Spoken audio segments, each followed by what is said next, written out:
Hello नमस्कार साथियों, स्वागत है आप सभी का शालू आर्ट क्लास में। चैप्टर 9 पे हम लोग आ गए हैं। इसका पार्ट 1 आज लेकर आई हूँ क्योंकि ये थोड़ा बड़ा है। तो समसामयिक चित्रकला और उसके मुख्य कलाकारों के बारे में पढ़ेंगे।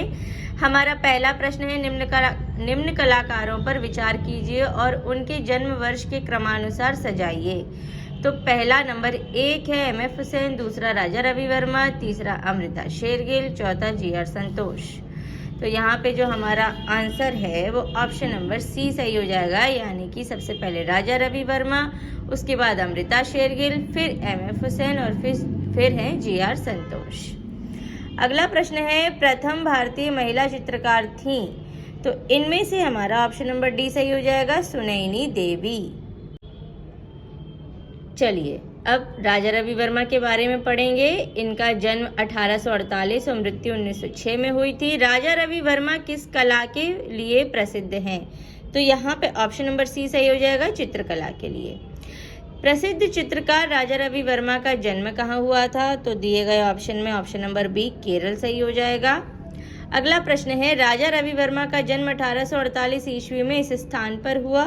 दिए गए ऑप्शन में ऑप्शन नंबर डी किलीमनूर सही हो जाएगा। अगला प्रश्न है, राजा रवि वर्मा की मृत्यु किस वर्ष हुई?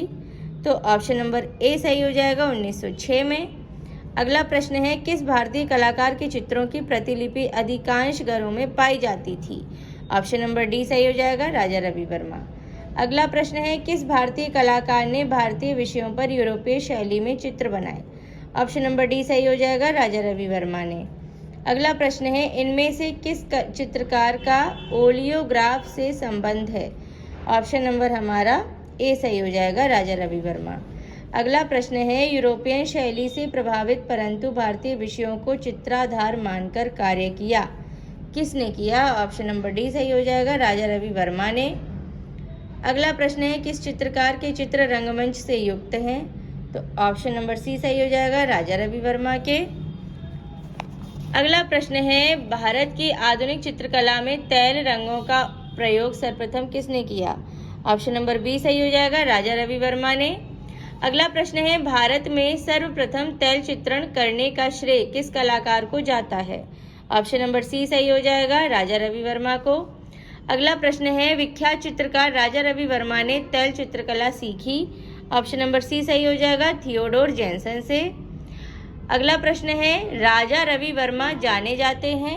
ऑप्शन नंबर डी तैल रंग एवं पेंटिंग के लिए, तैल रंग पेंटिंग के लिए।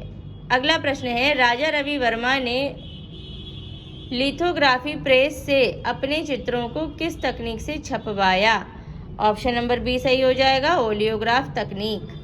अगला प्रश्न है, राजा रवि वर्मा ने भारत में सर्वप्रथम स्थापित किया?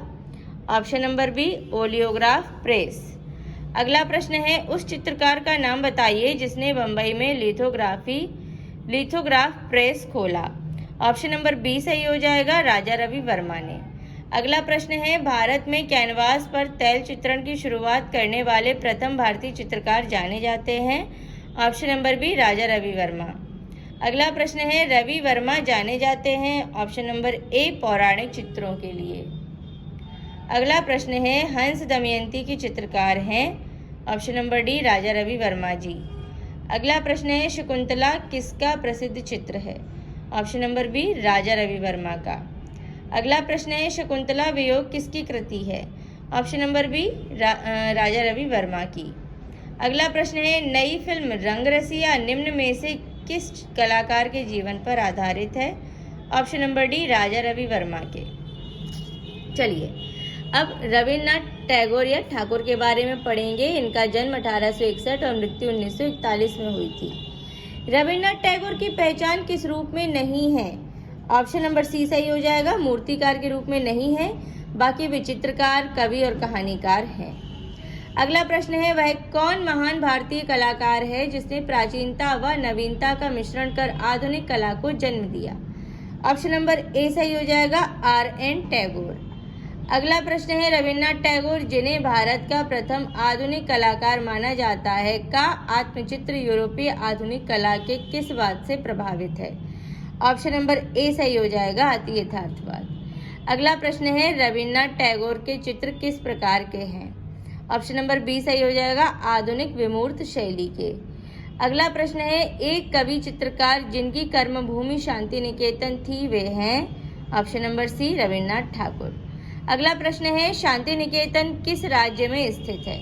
ऑप्शन नंबर ए सही हो जाएगा पश्चिम बंगाल में। अगला प्रश्न है शांति निकेतन किस जनपद में है, तो ऑप्शन नंबर बी सही हो जाएगा बीरभूमि। अगला प्रश्न है शांति निकेतन में कला भवन की स्थापना किस वर्ष में हुई। ऑप्शन नंबर बी सही हो जाएगा 1919 में। अगला प्रश्न है शांति निकेतन में स्थित उस कलाकार का नाम बताइए जो ज्यादातर लेखनी और स्याही का उपयोग कर अपनी आकृतियों में प्रभावशीलता हासिल करते हैं। ऑप्शन नंबर बी सही हो जाएगा जोगेन चौधरी। नोबेल पुरस्कार किसे दिया गया, दिए गए ऑप्शन में ऑप्शन नंबर ए रविन्द्रनाथ टैगोर सही हो जाएगा।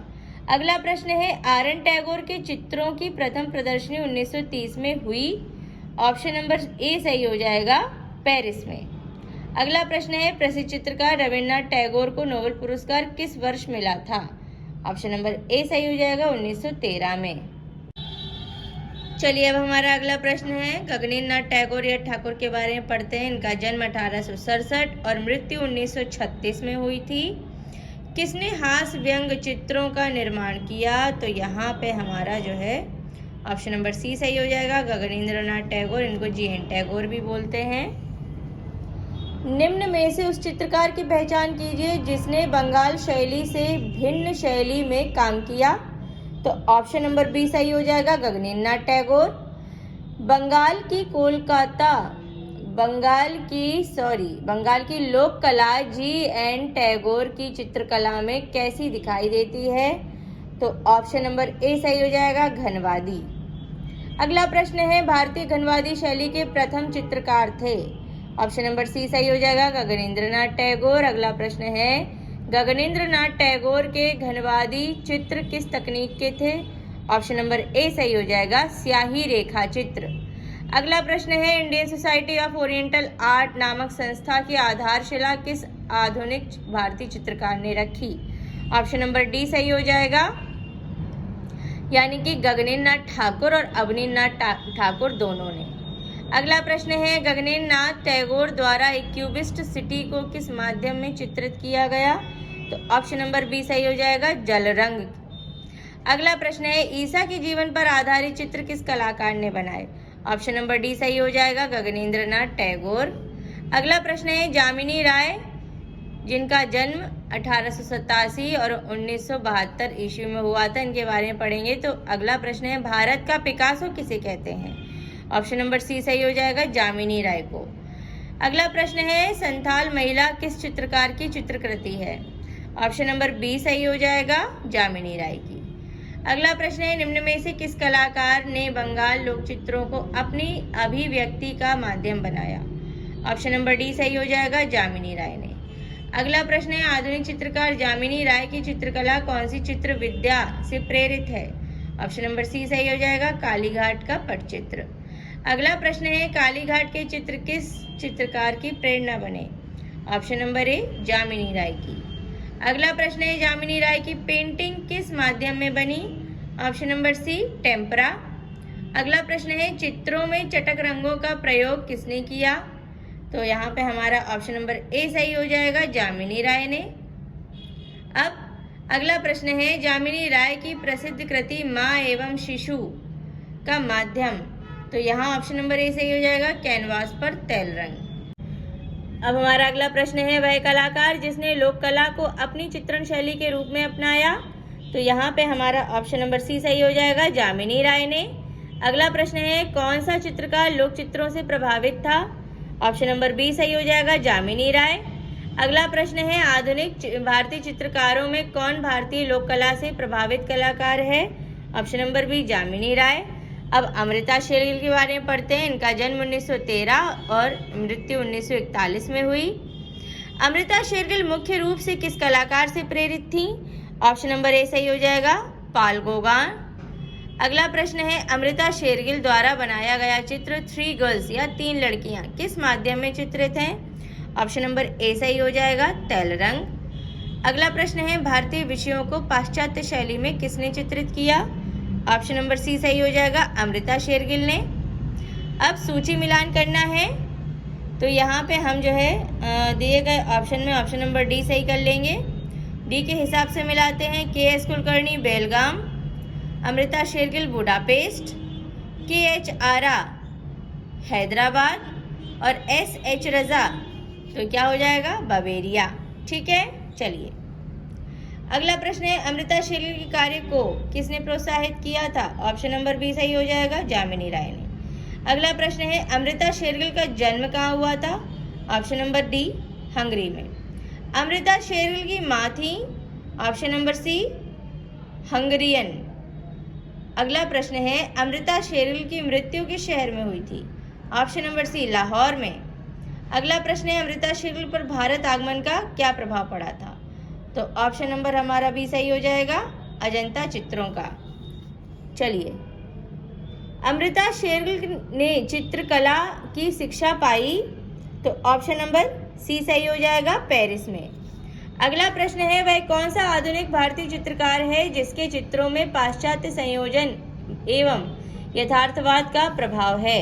ऑप्शन नंबर बी सही हो जाएगा, अमृता शेरगिल। अगला प्रश्न है, भारतीय विषयों को पाश्चात्य शैली में किसने चित्रित किया? Option number C, Amrita Shergil ने। अगला प्रश्न है, अमृता शेरगिल के चित्रों में किस भावना की झलक अधिक दिखाई पड़ती है? ऑप्शन नंबर सी सही हो जाएगा, विषाद की। अगला प्रश्न है, अमृता शेरगिल ने अपना स्टूडियो कहाँ बनाया? ऑप्शन नंबर सी, पेरिस में। अगला प्रश्न है, हंगरियन जिप्सी गर्ल किसका चित्र है? यह 1932 में बना था। Option number A, Amrita Shergil का। और अगला प्रश्न है और आज का हमारा लास्ट क्वेश्चन है, बाल वधू किसकी कृति है? तो ऑप्शन नंबर हमारा सी सही हो जाएगा, अमृता शेरगिल की। चलिए साथियों, कल फिर से एक वीडियो लेकर आऊंगी, तब तक के लिए take care and bye bye.